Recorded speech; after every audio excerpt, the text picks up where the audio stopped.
यदा यदा हि धर्मस्य ग्लानिर्भवति भारत। ये कहानी है विश्व के सबसे बड़े महाकाव्य की, जिसमें योग है, यथार्थ है, विवेक है, परमार्थ है, सत्य ज्ञान का दिव्य प्रकाश है, आध्यात्म का महाआकाश है। ये दर्पण है हर मन के विवाद का, दृश्य है आत्मा और परमात्मा के संवाद का, मानवता का होता है जिससे उद्धार। यही है सच्ची गीता सार, अंधकार से प्रकाश की ओर।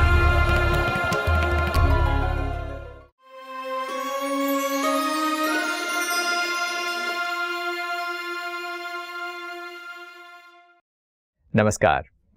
अंधकार से प्रकाश की ओर सच्ची गीता सार इस कार्यक्रम के एक और एपिसोड में आप सभी का स्वागत है। गीता के प्रकाश में चीज़ों को स्पष्टता से देखने का ये हमारा छोटा सा प्रयास है, और उसमें आज जो कुछ भी हमारे आसपास हो रहा है उन चीज़ों को एक बेहतर नज़रिए से देखने का ये मौका मिला है। आज जब हम गीता को पढ़ते हैं तो गीता में ऐसी बहुत सारी चीज़ें लिखी गई हैं जो सामयिक लगती हैं और तात्कालिक भी लगती हैं कि भाई आज के समय के लिए है, मगर हम में से कितने लोग इस समय के महत्व को समझान पाए हैं। गीता में ये शब्द आते हैं कि परित्राणाय साधूनाम विनाशाय च दुष्कृताम। परमात्मा को दुष्ट कर्म करने वालों का विनाश करने के लिए आना पड़ता है। कब आना पड़ता है ये इस श्लोक में आगे भी बताया गया है।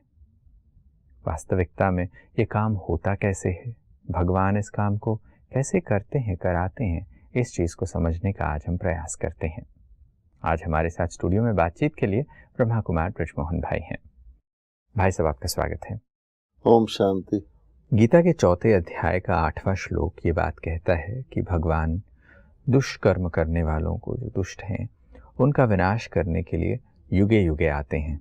परित्राणाय साधूनाम विनाशाय च दुष्कृताम धर्म संस्थापनार्थाय संभवामि युगे युगे।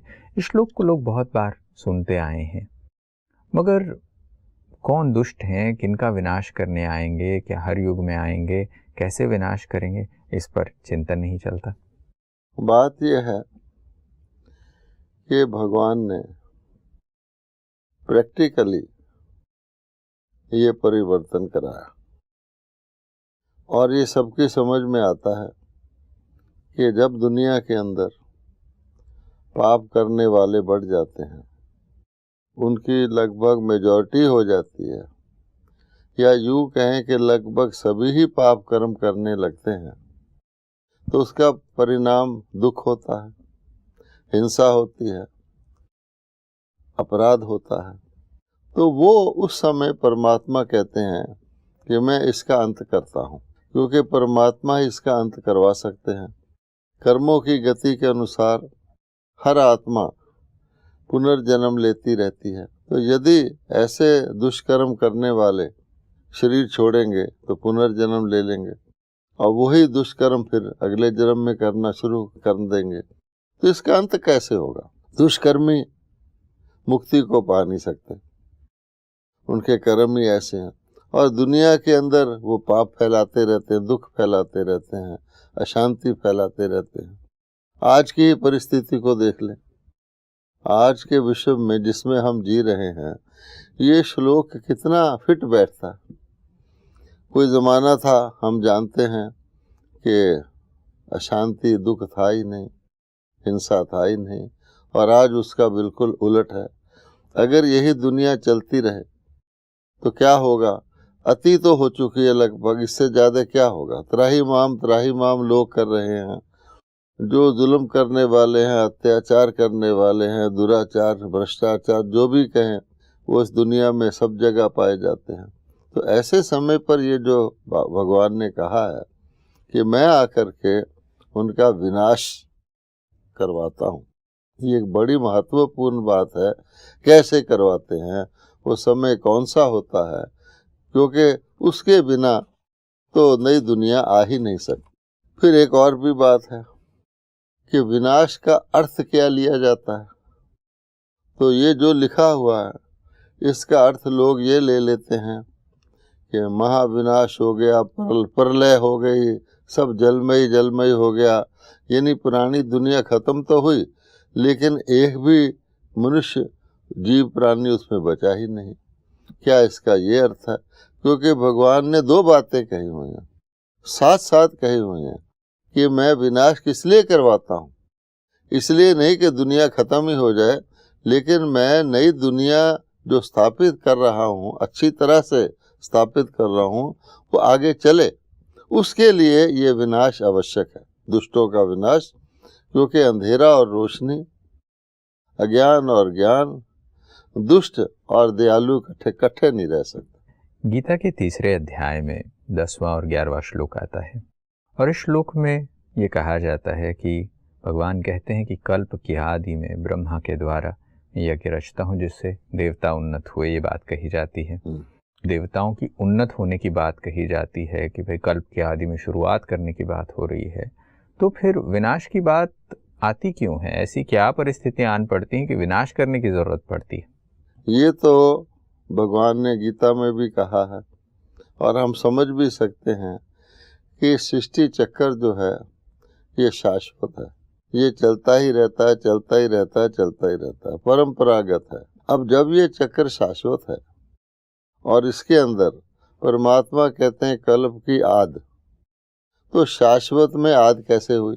तो अर्थात यही है कि जैसे हम एक दिन और रात का उदाहरण लें तो दिन और रात का चक्कर चला ही आ रहा है, चला ही आ रहा है, रात के बाद दिन, दिन के बाद रात, लेकिन निमित्त बनता है सूर्य उदय दिन को शुरू करने के लिए।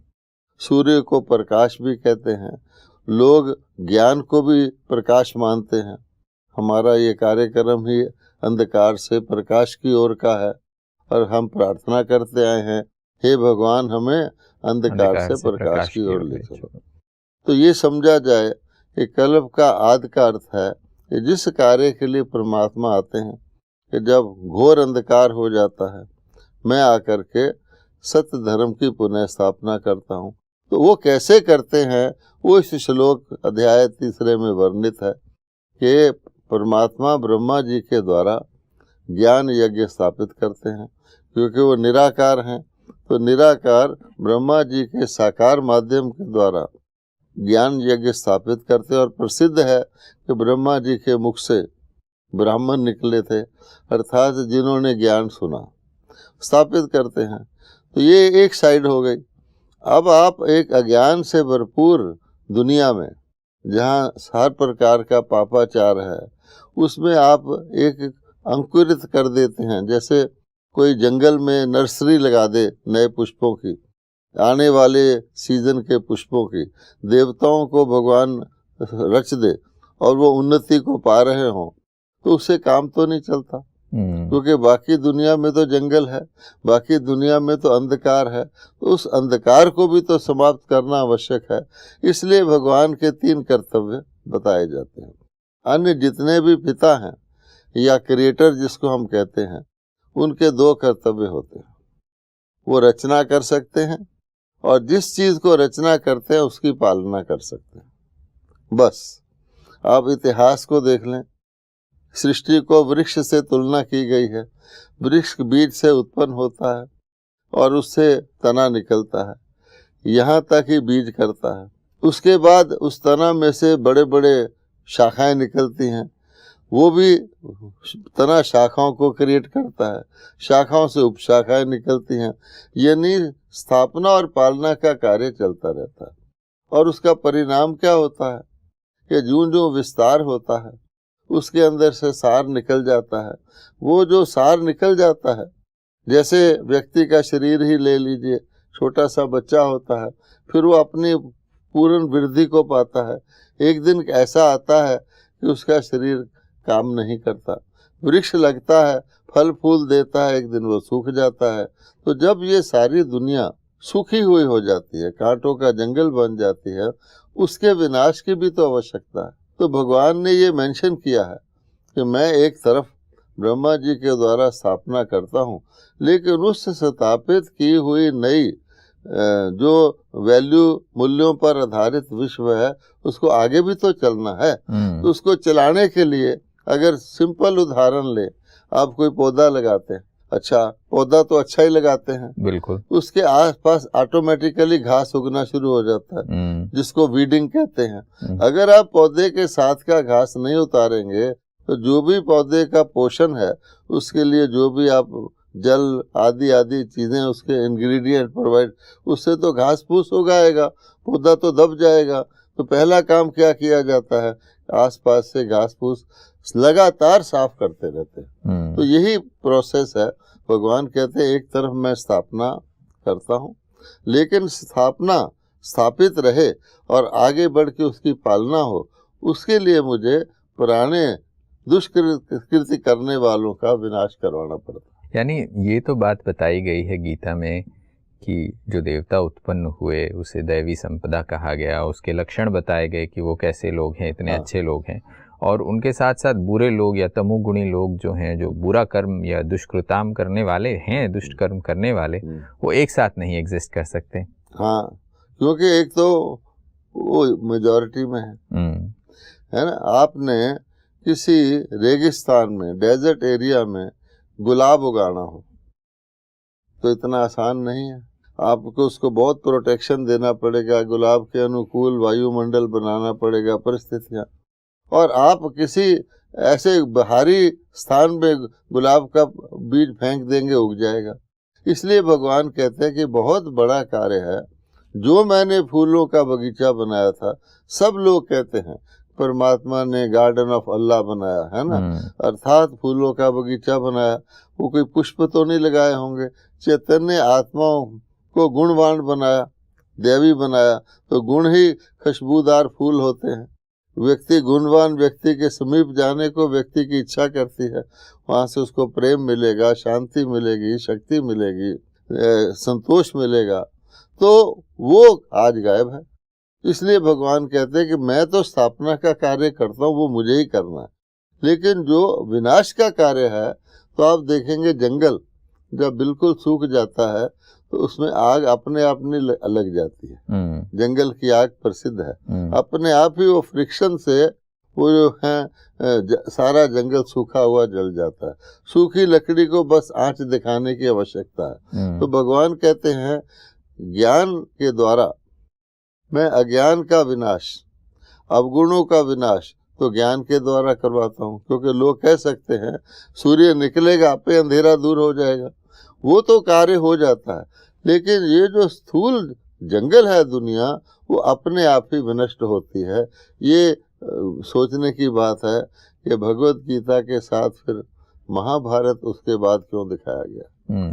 महाभारत पहले नहीं दिखाया गया, पहले स्थापना की जाती है, फिर उसके बाद विनाश होता है, ताकि स्थापित की हुई जो दैवी सृष्टि है उसका सृजन हो सके। जब आप गीता की ही बात कर रहे थे तो गीता के 16वें अध्याय में एक 14वां श्लोक आता है, जिसमें वो ऐसे लोगों का वर्णन भी गीता में मिलता है कि जो तमोगुणी हैं, जो दुष्कर्म करने वाले हैं, दुष्कृत्य करने वाले लोग हैं, उनके लक्षण भी बताए गए हैं। आज देखा जाए तो आज ऐसे ही अहंकार, घमंड और अपने बल के अभिमान के फलस्वरूप दिखाने वाले ऐसे अनेकों पुरुष हैं जिनके हाथों में परमाणु हथियार हैं, जो ऐसी परिस्थितियों में आज हम देखते हैं तो कभी कभार लगता है कि क्या ये आज के लिए ही बताया गया है गीता में कि ऐसे लोग हैं जो अपने बल का गलत इस्तेमाल कर रहे हैं, घमंड कर रहे हैं। बिल्कुल, जो गीता का 16वां चैप्टर है उसमें दोनों परिस्थितियां दिखाई गई हैं कि परमात्मा ने अवतरित होकर जो दैवी सृष्टि स्थापित की, उसमें जो मनुष्य शरीरधारी दैवी गुण वाले देवी देवता कहलाते हैं उनके क्या लक्षण है, उसमें बताया गया है कि दया, क्षमा, अहिंसा, ये सारे उनके लक्षण हैं जो देवताओं में पाए जाते हैं।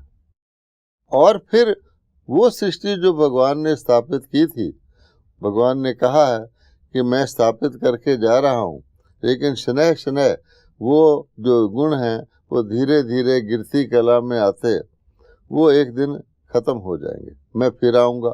यही तो भगवान ने ज्ञान सुनाया है। तो वो जो फिर अवगुणों में बदल जाते हैं, उसके लक्षण भी आसुरी संपदा जिसको कहा गया। एक है सुर, सुर मैंने होता है देवता। सुर और ताल का मतलब भी होता है हर चीज प्रॉपर तरीके से चले। जो सुर है जब बेसुरा हो जाता है तो सारी दुनिया बेसुरी हो जाए, उसको हम आसुरी लक्षण कहते हैं। उसका अभी आपने कुछ हिस्सा सुनाया कि वो आसुरी मनुष्य पहले तो कहता है कि मैं बलवान हूँ। कौन सा बल उसके अंदर है? उसके अंदर वो बल नहीं है, दिव्य गुणों का फल देने वाला बल नहीं है। उसके अंदर क्या बल है? इस शत्रु को तो मैंने मार डाला है और उस शत्रु को भी मार डालूंगा। अर्थात वो अन्य सबको अपने शत्रु मानकर, उनको मारकर, उनको विनष्ट करके खुद को राजा कहना चाहता है। मैं भगवान हूँ, मैं परमात्मा हूँ, मेरे अंदर सब सिद्धियां हैं। अच्छा, अब गीता में ये भी तो कहा है भगवान ने, शत्रु और मित्र कौन है? आत्मा ही अपना मित्र है, आत्मा ही अपना शत्रु है। तो जब आत्मा अन्य को भी अपना मित्र देखना शुरू करती है तो देवलोक है, और जब हर एक को अपना शत्रु मान के उसका विनाश करने की इच्छा करती है, दुष्कृताम अर्थात जो ऐसे दुष्कर्म करने वाले हैं, वो फिर आसुरी संपदा हो जाता है। तो उस आसुरी संपदा के भी लक्षण वर्णित हैं। मेन प्रश्न ये है कि आसुरी संपदा को दैवी संपदा में कौन परिवर्तित करता है? तो उसके दो प्रोसेस भगवान ने बताए हैं।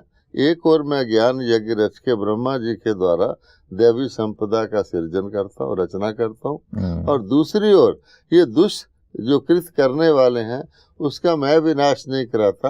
वो विनाश काल विपरीत बुद्धि भी कहा गया। वो अपने ही उल्टी समझ से, जिसको वो अपना फायदा समझते हैं कि मैं सबसे शक्तिवान हो जाऊंगा, अन्य सबको मैं विनाश कर दूंगा और मैं विश्व पर राज्य करूंगा, उसका आज भी आप स्वरूप देख रहे हैं। क्योंकि ये जो कहा गया है आज की परिस्थिति के लिए कहा गया है कि जहाँ कोई व्यक्ति एक जान भी लेनी नहीं चाहता था, पशु और मनुष्य, शेर और गाय भी एक घाट पर जल पीते थे, अहिंसा को परमो धर्म कहा गया।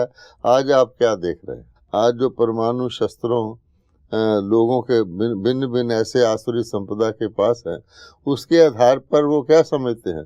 हम हर एक को डराकर धमकाकर अपनी बातें मनवाएंगे और नहीं मानेंगे तो हम उनको विनाश कर देंगे। उनको भयभीत करते रहते हैं और उसके नीचे भी अन्य प्रकार के शस्त्र बना करके, जिसमें किसी की जान का कोई मूल्य नहीं है, किसी राष्ट्र का कोई मूल्य नहीं है, यानी विनाश विनाश और विनाश। ऐसी बुद्धि जरूर आसुरी संपदा वालों की होगी ना, उनके बाद ये बात लागू होती है जो आपने अभी अभी बताई, जो गीता के भगवान ने कहा था। आप बातचीत में ये बात कह रहे थे कि महाभारत और गीता परमात्मा एक जगह स्थापना का काम करवा रहे हैं, दूसरी जगह जो दुष्कृत्य करने वाले हैं, जो अपने आप को बड़ा बलवान समझते हैं, उन लोगों के विनाश की भी बात कह रहे हैं।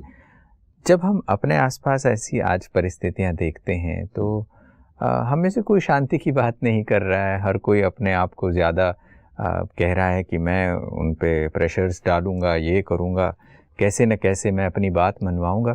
और एक दूसरे को ये हथियारों का डर दिखाकर जब हम ये चीज़ें करने का प्रयास कर रहे हैं तो मन में अक्सर प्रश्न उठता है, क्या इसे बुद्धिमानी कहा जाएगा? क्या इससे कोई काम संभव हो सकता है? यानी जो कहा गया है विनाश काल विपरीत बुद्धि और प्रीत बुद्धि, दो संपदा बताए गए हैं।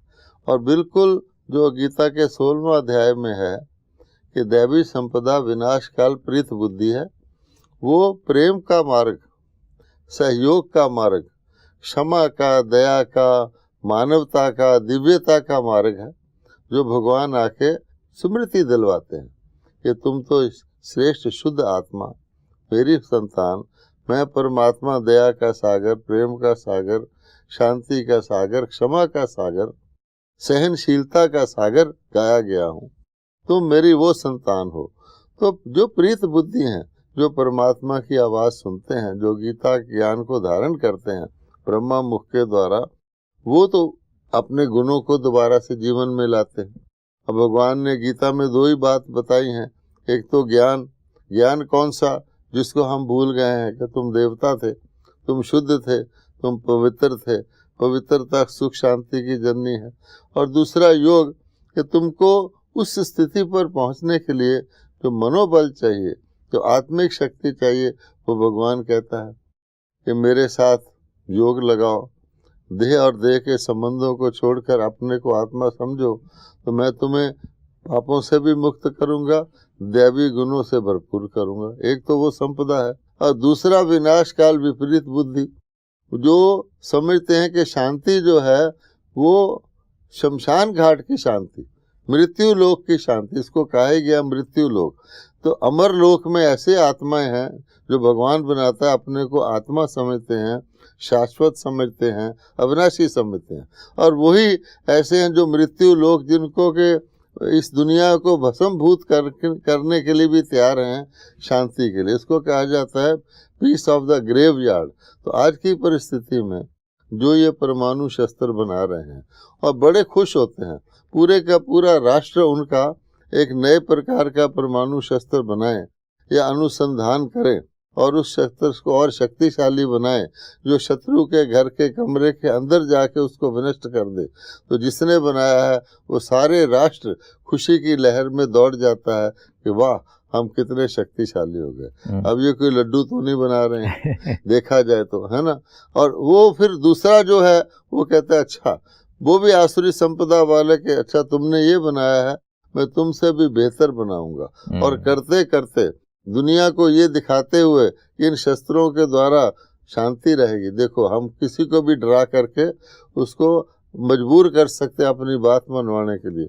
वो करते करते आज ये हालत हो गई है कि मनुष्यों के मानवता, दिव्यता तो गई, मानवता भी नहीं रही कि इंसान जो मुश्किल से दुनिया के अंदर कहा जाता है सर्वश्रेष्ठ प्राणी है, उसके प्राण लेने के लिए वो भी इतनी क्रूएल्टी से पूरे के पूरे सभ्यताओं को निष्ठ करने के सीन हम अपने सामने देख रहे हैं। इसमें कोई दो राय नहीं है कि हम अपने आसपास की परिस्थितियों को देखते हैं, और महाभारत के लिए कहा भी जाता है कि ऐसे विपरीत बुद्धि के मनुष्य जो अपने ही कुल का नाश करने के लिए तैयार हैं। आज मानव जाति इस कगार पर है जो अपने लिए सही और गलत के सही निर्णय नहीं कर पाती और अपने मिथ्या बल और अहंकार के बलबूते पर सभी का विनाश करने पे तुले हैं।